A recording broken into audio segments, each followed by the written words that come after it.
Welcome to Our Girl Relationships. On this channel, we talk about problems people face in their day-to-day lives. Let's start with a video. I, a 27-year-old male, live with my sister, 19. Our parents died in a car crash 5 years ago, and I got custody of my sister because I was already an adult. It was one of the hardest times for us because I was so used to having our parents around and wasn't prepared for what happened.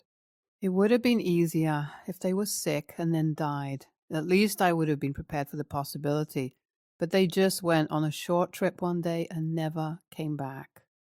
I had to be strong for my sister and man up. I didn't want anyone to take my sister away from me, so I did everything I could to keep her.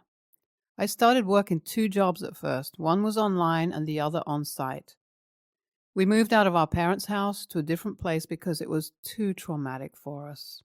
I'm very protective of my sister, and nothing happens around her without my consent. I tried to be very relatable to her so that she could speak to me about anything, since I knew that I was her only parent figure and I had to be everything to her. Some days it was harder than normal, and other days it was pretty okay. I recently started to lose my tight grip on my sister after a talk we had about me not letting her be free. I'll rather give her some level of freedom than have her take it by force and hide everything from me. 2 months ago, she told me that she started dating a new boyfriend. I wasn't the happiest because I remember how her last breakup went and I had to clean up the mess. It took her a while to be happy again. It was scary at that time and I was super worried. He had left her without saying anything or giving a concrete reason, just that he didn't want to be in the relationship anymore. So that kept her wondering what went wrong, and she would cry for hours and refuse to eat anything. From that time, I swore that I wouldn't let any man hurt her again if I could prevent it. I was so relieved when she told me that she wasn't going to date for a while because she wanted to clear up her head and her space. Well, that was 1.5 years ago. When she told me about her new boyfriend, I wasn't surprised. I knew something like that was coming because I was observing her and how she took calls, and after them she would keep smiling sheepishly and nothing could ruin her day. There were only a few guesses for me, and my top was that there was a new boy. While I wasn't thrilled, I was happy that her last relationship didn't scare her away from boys. I met the boyfriend a month ago, and he seems cool, though I didn't let myself see him that way, and my guard is super up, so I would notice anything suspicious. I'll call him Kevin. He was a charmer, and somehow got into everyone's good books. He started to even get to me. He has been to our house a couple of times, and we're all getting more comfortable with having him around. I have 2 cars, and one day he asked if he could borrow my car for the weekend because he had to take a quick trip 3 hours away to be back the next day. I was very skeptical, but my sister pleaded with me. She has a way of getting me to do things for her even when I really don't want to. I didn't drive both of them regularly. One was for more special occasions and events, so I wasn't going to let him have my baby. I rode that one to work that day and let him have my regular car. Sis was so happy when I finally agreed, but I gave him some ground rules and told him when he had to be back, and I didn't want stories. He returned the car without any issues, but he was super late. When he came, he seemed tipsy and smelt of alcohol, but it wasn't so much a big deal for me. The next day, I resumed driving my regular car. On my way to work, I remembered that I should have checked my car to make sure that everything was intact.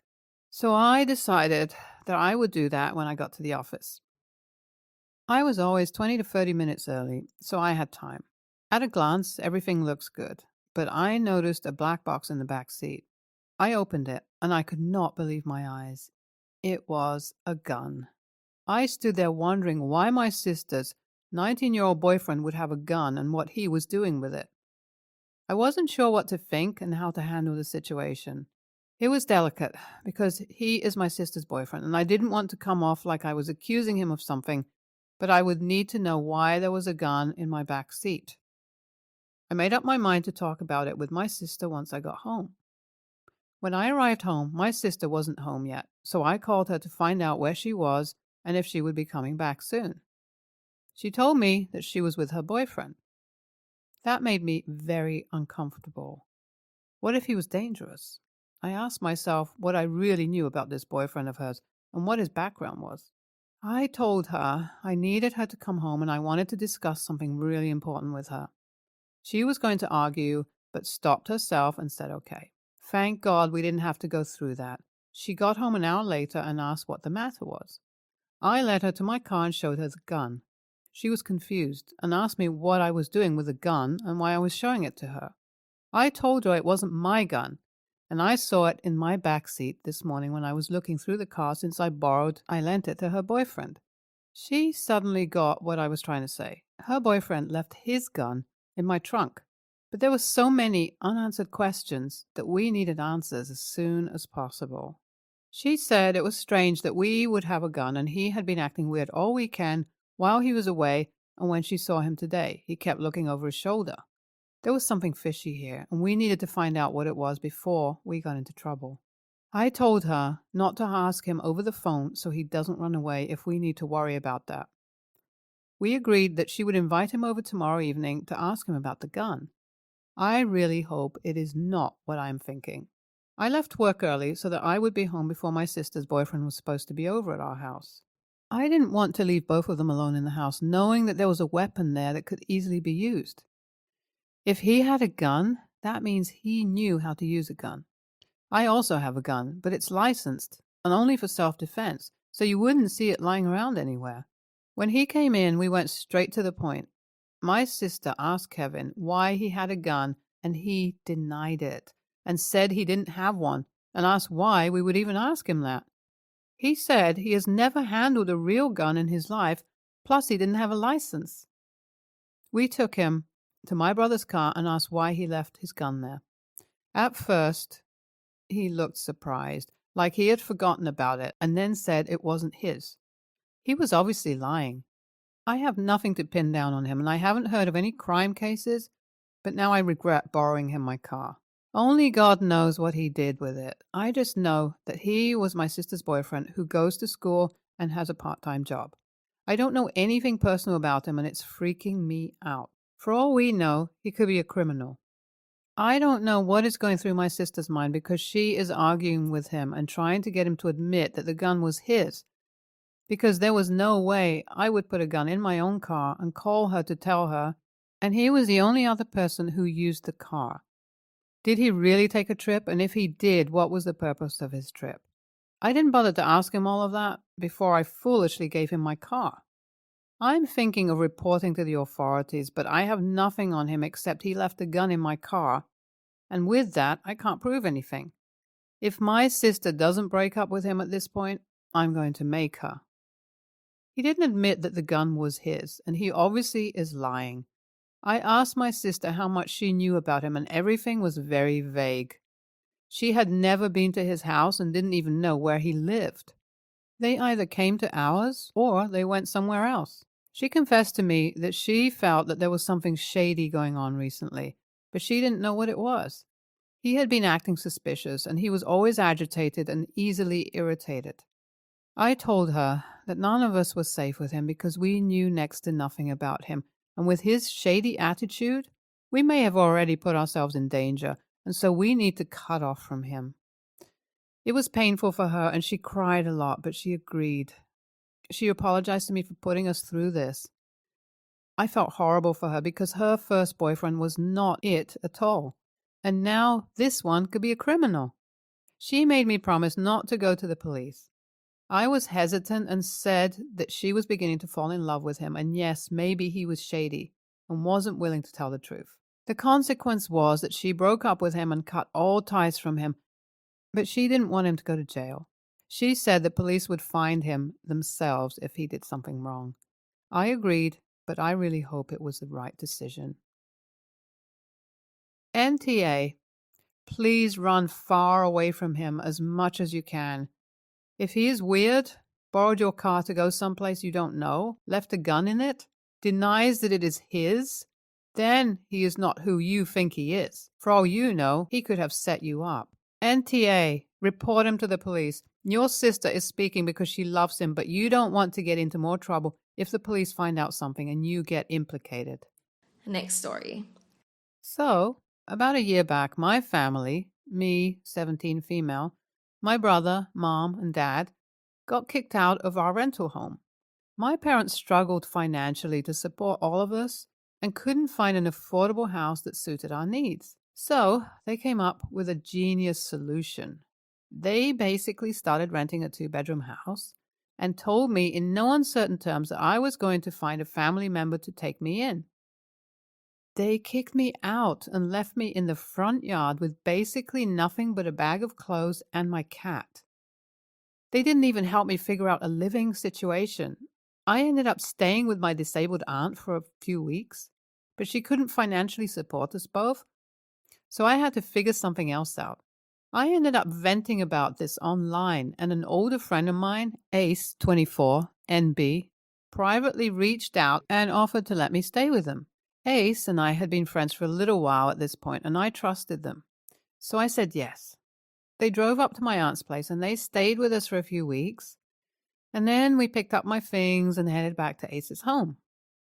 I know this seems extremely sketchy, and in most cases it would be, but Ace is chill, and we talk with certain members of my family daily, so they're up to date on literally every bit of drama that goes on in our lives. So no one's really concerned about Ace doing anything.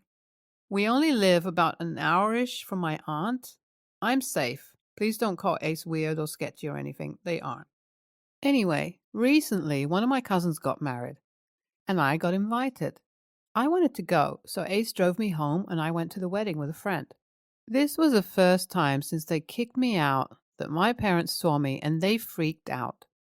My mom grabbed me and started screaming and crying about how worried she was about me, and my dad started yelling at me and demanding where I went. This was in the middle of the reception. I told them that since they kicked me out, I left. A lot of distant families heard this and got pissed off at my parents for kicking a minor out of the house, and others for ruining cousin's wedding. In the chaos, people freaking out and my parents and trying to calm everyone down so the party could continue, I managed to sneak out and go back to Ace. We went home, and ever since I've been bombarded with calls from my parents and other family telling me to go back and stop hanging out with that pervert.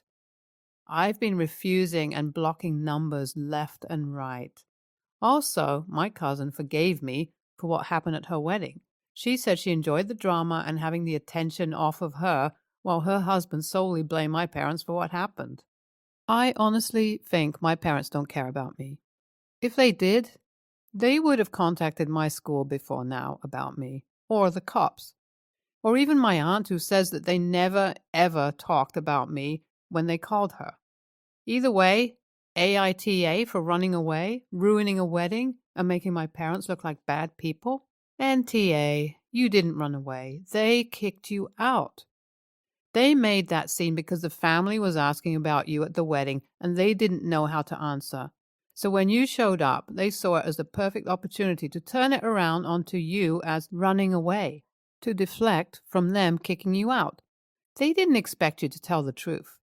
Their little made-up story to save face didn't quite work out for them. Next story. My wife, 32 female, and I, 33 male, got married 2 years ago and moved to a new city late last year for her job. It's a great opportunity to advance her career, so we agreed to move. I work as a radio producer and was able to get a part-time gig at a station in our new city.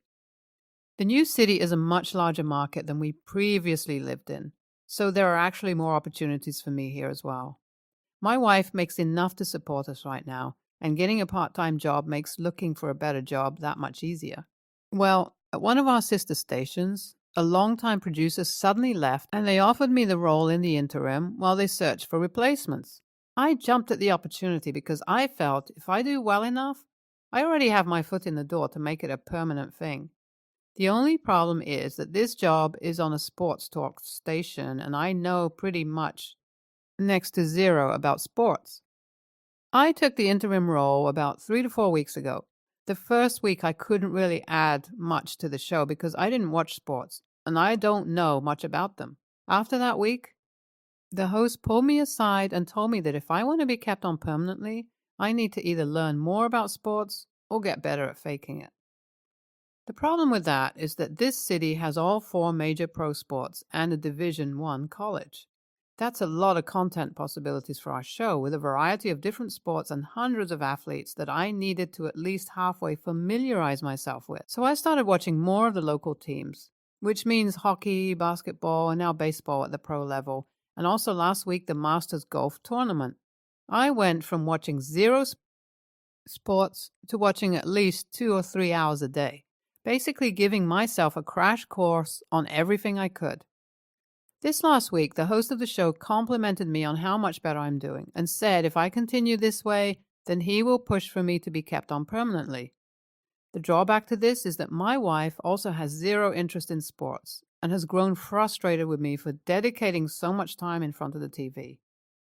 We don't have kids, so our evenings and weekends were usually filled with things we do together, but now I'm doing something that she has no interest in doing. Yesterday was the final round of the Masters, and I knew we would be talking about it today. So I spent a lot of time watching it. My wife got upset with me when I told her I was not going to go on the afternoon walk with her to explore a park in the city.